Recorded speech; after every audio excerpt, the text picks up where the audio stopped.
So it's the case of Anna Morgan Lloyd, who went inside the Capitol on January 6th and later described it as the most exciting day of her life.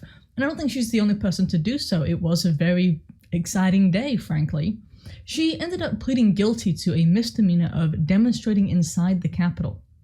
She wasn't violent. Nobody even proclaims that she's violent. Even the prosecutors in this case said she wasn't violent, she didn't destroy property, she walked through an open door, she simply was demonstrating inside the Capitol. So she walked inside the Capitol whilst engaging in a constitutional right, or constitutionally protected right, you might say. That's it. And this, by the way, is the case for the vast majority of those who have been incarcerated or charged. They just walked through a public building inside of a protest. That was it.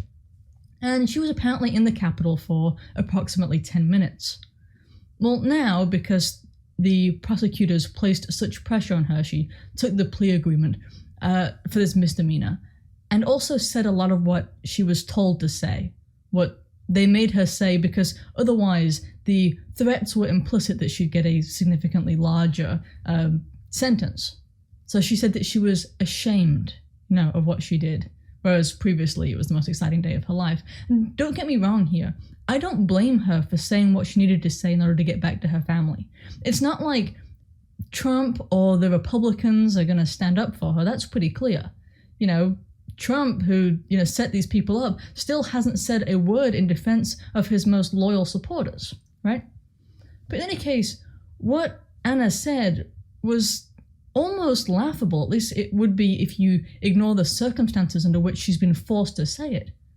Like, she reported that she's educated herself with Schindler's List, because she was such a Nazi before, I guess. That's the implication, of course, because it was her lawyer who decided to give her a reading and movie list of things that she ought to watch and read, which is where, Schindler's List was, of course, because her lawyer, a woman named Heather Shaner, decided that she was a racist. This was a public representative, of course. She, couldn't afford a private attorney, as a lot of these people can't, and so she's relying upon counsel that, loathes her opinions.